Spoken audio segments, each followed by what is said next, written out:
trust your numbers, find a mentor if you can, use your resources to make sure you make a smart decision.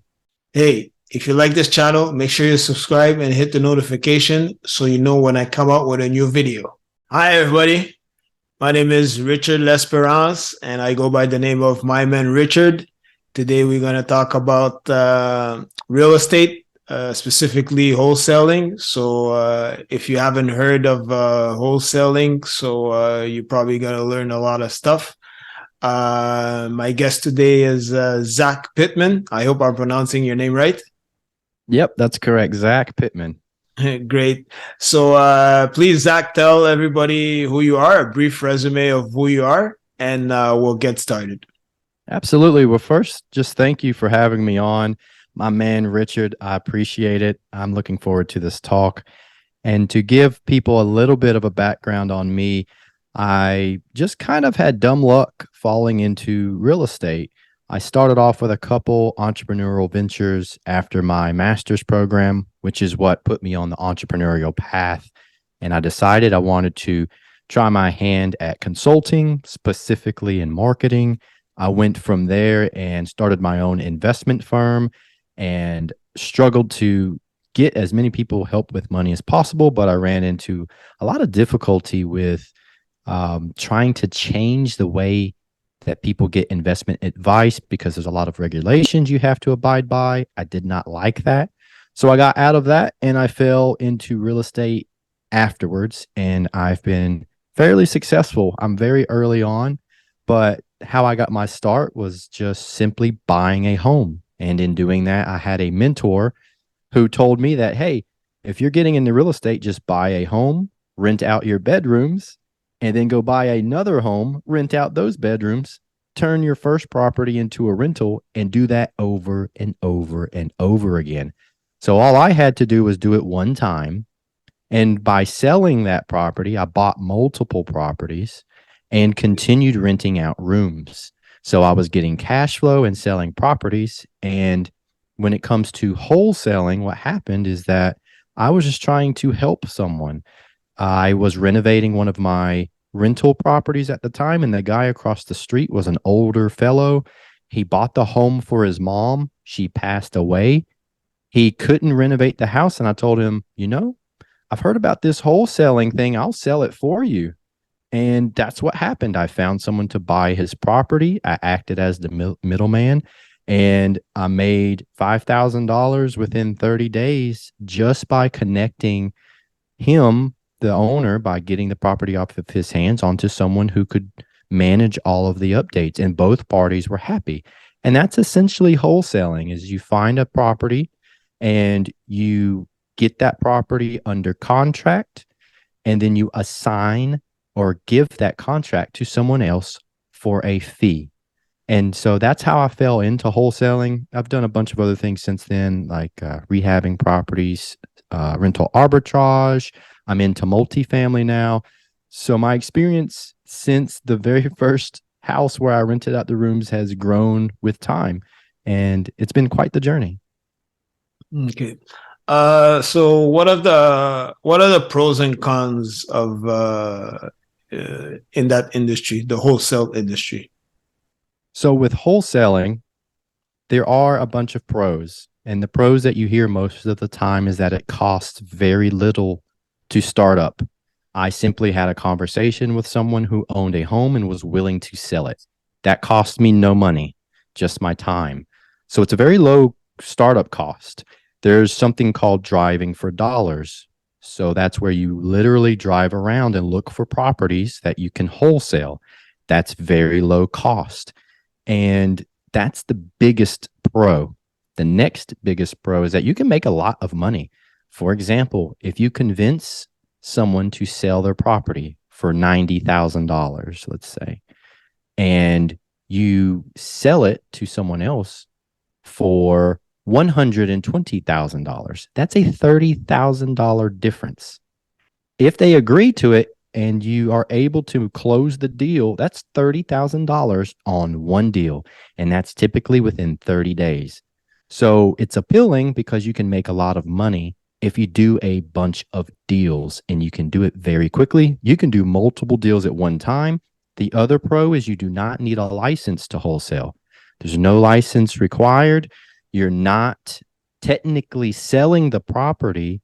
You are assigning a piece of paper, which is the contract. So you do not need a license. The cons, or one of the cons, is that you have to be careful because you can get in trouble legally if you're out here marketing the property as if you're selling the property, meaning you say this property for sale at this price. I'm acting on behalf to help the sellers. You can't do those types of things. And the rules do change in the US, for example, based on the states that you're in. And I'm sure in Canada, the rules are different as well. So you need to understand the laws. You can get in trouble. And that's probably the biggest con, is just making sure you understand the rules of the area that you're in. So those are the few of the biggest pros and cons, but in my opinion, the pros do outweigh the cons. Okay. So when you say it doesn't take a lot of money for the capital, you were giving an example of 90,000. Uh that's a home like it's that needs a lot of repair, or what is it like? How does it work? Sure. So when you're wholesaling, the best properties are ones that need work. They are in disrepair. There's siding falling off. It needs new paint. The yard is atrocious with high grass or broken down cars. Those are the properties that you're looking for, because what that means is there's someone who owns that property that really doesn't care about the property. They're not taking care of it. It's probably not performing as well as it would if it was updated. So you're looking for properties that are not in good shape. Those owners will typically want to let them go to get cash. And so when you go and find the people that want to sell their properties because their homes are run down, you are then looking for investors who want to buy those properties, because the way investors make money is, one, they want to get a property that's run down like that, so they fix it up and then resell it for more. So they make their money there. Or they want to buy the property, fix it up, and rent it for more. So they make their money there. So investors are looking for these rundown properties so that they can add value and get something that's cheap and then make it more expensive. So that's what investors are trying to do. Now, when I say it doesn't cost you any money, you just have to find the deals. You can pay, there are ways to pay to find the deals, or you can do it more manually, and that is less expensive. Meaning you can do what I mentioned earlier, which is driving around trying to find properties. You can get onto real estate apps and look for homes that have been listed for a long time and just start calling everyone. You can call a bunch of realtors and say, hey, do you know anyone who wants to get rid of their property, but they can't sell it through a realtor? I'll take it and give it to investors. So you can do a lot of free, really hard manual work, or you can pay a little bit of money and use something that gives you a list of potential wholesale properties. Good apps such as PropStream will do this for you. It's called propstream.com. It will give you a list of potential wholesale properties, and you can break it down by all types of information, like absent owners, or properties that are completely paid off, or properties that are run down. And you can just pull a list and call through the whole list. But the list does cost you, hundreds of dollars. So there's ways to do it for free or with some money. So it depends on which route you want to go. And then it also doesn't cost you any money when you go tell someone you want to wholesale it for them. I would approach an owner and I would say, hey, I found your property through either a list or driving around. I thought it had great potential, but I would love to help you unload the home. I will look for investors to essentially assign this contract to. And they'll say yes most of the time if they're looking to make some money. You just have to be open and honest and explain it to them. There are cases where you may have to say, look, I want to help you to get rid of your property, but I'll give you $100 to show you that I'm serious. And they'll say, okay, I'll give you 30 days if you give me $100 to get this wholesale property thing done. So all in all, that's not a lot of money when you have the opportunity to make thousands. Hmm. What are the mistakes you see people do when they go into wholesaling? I had a, I wouldn't call him a friend, but I'm active in some Facebook groups. I had a guy reach out to me a few months ago and he said, "Hey, I saw you posting in the group. You seemed like you knew what you were talking about. I've got a problem." I got sent a letter from the real estate commission in South Carolina, and they're telling me they're giving me a stop. They're forcing me to stop doing what I'm doing when he was trying to wholesale. And I asked him, I said, "Well, what's going on?" And he told me, "Hey, I found a property I wanted to wholesale. I listed it online. The realtor started coming after me and he reported me to the real estate commission. I don't know what to do." So I asked him, first things first, how did you advertise the property? And he said, I listed it online as it being available. And I asked him, what do you mean by available? So that right there told me, which is what I mentioned earlier, you've got to be careful about the advertising rules because you're not licensed, you're not a real estate agent or a realtor. So when you are trying to find people to give that contract to, you need to build your own list of people, meaning you go to Facebook groups, meetups, investor meetings, LinkedIn. You find people who are looking for investment properties and build your own email list and text list. So when you find them, you don't have to list it online. You can't do that. I wouldn't do that. You then text, message, and email the people who have told you that they're interested in investment properties. And then you send it to them through email and text. Then someone will, from that list, will tell you that, hey, let's do this deal. That way you avoid getting in trouble by advertising incorrectly online. That's the biggest issue that you can find yourself in. Hmm. So what are some advice that you could say for someone who wants to get started in the wholesaling? Well, wholesaling excites me because right now, where we are, there's an inventory shortage in many areas that are, I guess you could say, up and coming. I'm here in Charlotte. It's actually projected to be the number one market in the country in the US in 2023. So it excites me because if you can find what we call an off market deal, that's what a wholesale property is called. It's off market, meaning it's not on the market. On the market means it's on the MLS, the multiple listing service. That's where realtors put all their properties. Properties that are not on the MLS are typically discounted and they're cheaper. So investors want to get a deal. So if you are in a hot market, that would be in the US, that would be Charlotte, Raleigh, North Carolina, Jacksonville, Florida. I'm giving all the hot tips right now where you need to go. Garden City, Myrtle Beach. I would stay away from Austin, Texas, because it's kind of saturated. I would go somewhere like Scottsdale in that area, maybe over to San Antonio, stay out of Idaho, stay away from Las Vegas for right now. New York's going to come back later. Los Angeles will come back later. But what I would do is go to an area that's up and coming and find those properties. And it's exciting because if you're getting started, you can drive for dollars, which is just taking your time. You can spend a couple $100 and just pull a list.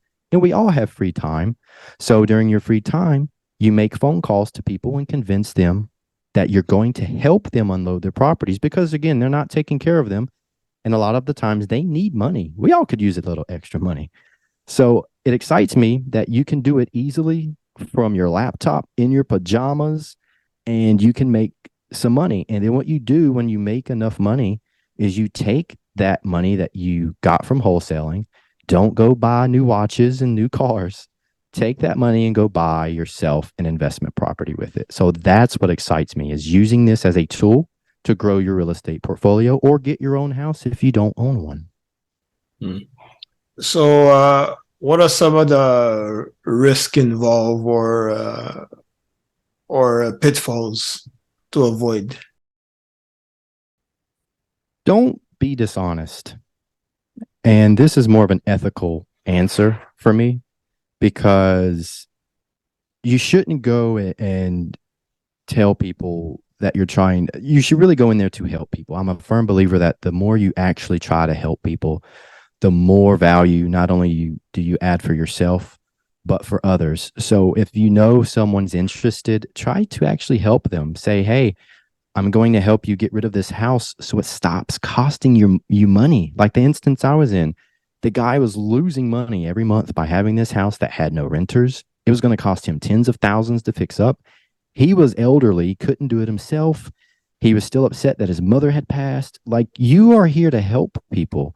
So what you want to avoid is, don't take advantage of people. Be honest, do good business. We got to the closing table with these people, and I forgot to tell them something.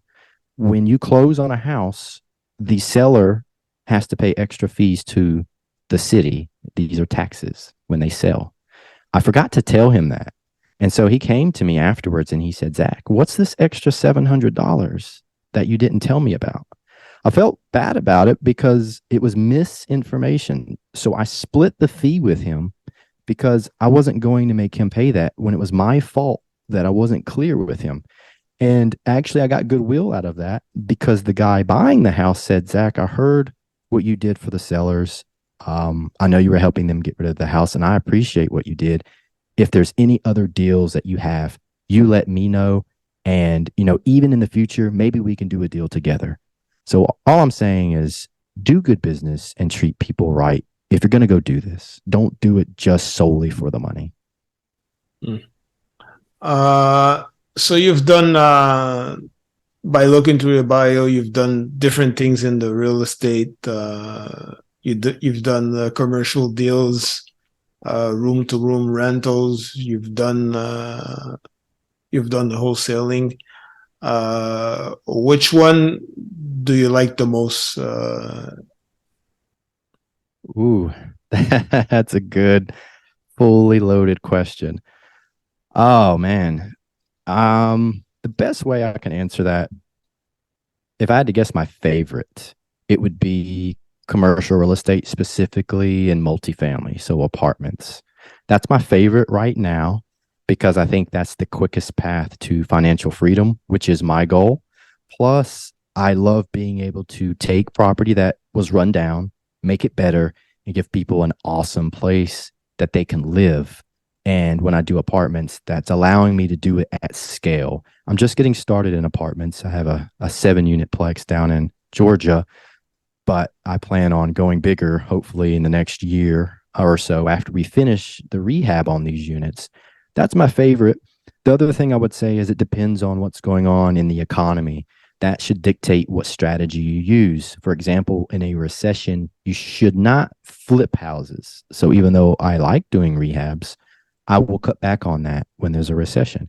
Wholesaling is good once we are coming out of a recession. So it's a good time now to start in areas where there's low inventory and to really pick it up when investors start coming back, when interest rates come down and we come out of recession. That's a really, really good time to wholesale. And so that's when people should start. So start now because it takes some time to get really skilled. You have to know how to sell. So you've got to talk to people, you've got to follow up with them. It's a lot easier than it sounds, but build yourself some systems and call people and email them and text them. Just stay on them. And if you do that, it'll all work out. But to answer that question, multifamily for now. I would love to get into short-term rentals in the future. That's one thing I have not done. But I enjoy wholesaling too. I took a break for a little while to work on this rehab in Georgia. But once we're done, hopefully in the next 3 to 4 months, I full-heartedly intend to get back into wholesaling a lot more. So now with you were mentioning about the recession and all that, some people might be scared or hesitating. So they don't know if it's the good time to jump in and all that. So what do you have to say about that? I would say you need to know your numbers and trust your numbers because there's always deals. It may be tougher to find them depending on what's going on in the economy. So take some time and read some books. There's some good multifamily books. Bigger Pockets is a great resource. The homebuyerleague.com is a great resource that I'm a part of, where you can learn how to invest and understanding how to calculate rent and appreciation and comparables. Know your numbers. So regardless if it's a recession or not, you can find a property that is still a deal. And specifically during recessions, that's where the money is made, because you can find properties that are cheap and not only wholesale them to people still looking. Smart investors are still looking. It's still hot like right now in certain places, but smart investors are still looking. You can still find deals. And then for me, even though prices were inflated over the past year, people were saying don't buy anything because prices are too high, I still found deals. And the past three properties I've purchased, I was supposed to wholesale them, but I ended up buying them instead of wholesaling them. And now I'm short on cash, which is why I need to start wholesaling again. But that's what happens. You might find something that's a deal, regardless of what's going on, and you keep it. And then you have a rental. So I would say don't be scared. Trust your numbers. Find a mentor if you can. Use your resources to make sure you make a smart decision. It seems like wholesaling is almost similar with flipping houses. What's the difference between them? The biggest difference is turnaround time. With flipping, it's going to take you 3, 4, maybe 6 months to renovate an entire property. You have to get a general contractor to come in and start doing work. They'll get behind. You're worrying about materials not getting delivered because supplies are low. It's a whole other ball game. Then you have to turn around and sell it, hopefully for more than you put into it. So you need a lot of capital, a lot of money to do a flip. With wholesaling, you're actually not buying the property. You're not putting down 5 or 20% on the home to buy it. You're literally just convincing an owner to allow you to give someone else the contract. So the amount of money it takes is not even comparable. They're so different in terms of money and so different in terms of time. Because with wholesaling, when you do find someone who wants to buy the property, a lot of investors buy all cash, which means they can close that deal in as fast as 7 to 14 days. And a lot will do that so they can get the deal. So it's faster, it's cheaper. You can do it without any money. It doesn't take you that much time if you build a system. And flipping just takes a lot of time. It's going to cost you more. It's going to cost you more than you estimated. General contractors aren't the best communicators in the world, so then you're stressed out. So it's very different. So what are the main stuff that you're working right now at the moment and future projects? Right now, I self-manage some of my properties in North and South Carolina. So that's one thing that I do. And then I have other properties where I have property managers who are managing it, or rehab. Me, even in my personal house, I'm doing rehab. I'm also a loan officer. So I help people to get mortgages if you're looking to buy a home, if you're looking to flip, if you're looking to do a short-term rental. So I help people get the mortgages if they're looking to get into investing or just buy a personal home. I'm also the commissioner of the Home Buyer League, which is an educational platform to teach people these skills. But the difference of the platform is that it's location specific with an expert who's active in the area. So while I do love learning a lot about real estate online from other sites, it's very difficult when you have 15 experts telling you 15 different things in 15 different places. It's confusing. So the Home Buyer League is designed to say, hey, if you want to flip in Charlotte, North Carolina, here's your expert. Here's how you do it. You don't need to go anywhere else. If you want a short-term rental in Charleston, South Carolina, here's your expert. Here's step-by-step how you do it. Nothing else. I have a talk coming out. Actually, it's done today. It's one of the top realtors in Cancun and Playa del Carmen. She lists out, if you want to buy property in Mexico, here's what you need to know. Here's exactly how you need to do it. You don't need to worry about anything else. And so that's what I love about the Home Buyer League. And those are the things I'm working on right now. That's really my main focus, is trying to get in contact with more people around the world in specific markets teaching people how to get into real estate and take some of that fear away that you mentioned, because it doesn't have to be scary. If it's a simple laid out process, anyone can do it if you can explain it. So, any last words in regards to everything we've talked about, wholesaling and all that, in investing or flipping, everything concerning real estate? Anything that you would like to add? Sure. Two things. I would say I think you hit the nail on the head with the fear question. It's a big purchase. If you're buying a house for yourself, it's scary. I was talking to a lady yesterday. She's 37 and she said, I'm tired of renting. I'm tired of just throwing this money away. It's time for me to get my own place. And I took 30 minutes walking her through the process. And she said, thank you for simplifying this. It sounds so easy. That's my job, is to make it easy and simple for people to take some of that fear away. So either reach out to me or anyone in your area to find someone who's going to do the same thing. Make it simple and easy so that that fear disappears. And I'll tell you, go after your own personal house first. If you need to wholesale to then go buy your own house, do that. But buy your own house first before you get into investing. And then after that, and you've started investing and you do your first one, it won't be scary anymore. My commercial deal, I jumped into it honestly without having everything in line. I did not use a realtor. I put the contract together myself, had half of an idea of what I was doing, and now it's all working out. A lot of the things that you do for the first time, but once you do them, that fear disappears. So what I would say is get your own house, find a way to do that, and then just jump. Learn as much as you can and jump, because the best way to get the experience is to go for it. Where can people find you on social media or the internet?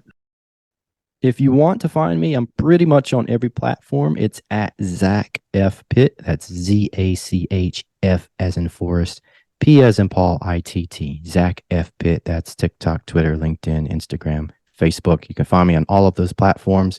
I'm pretty active. If you want to email me, you can reach me at zach@thehomebuyerleague.com. ZACH at thehomebuyerleague.com. Thanks for watching. If there's certain topics you want me to touch, feel free to let me know in the comments and I'll try my best to make it happen. And if you like this video, please press the like button and comment. It would be very appreciated. Thanks.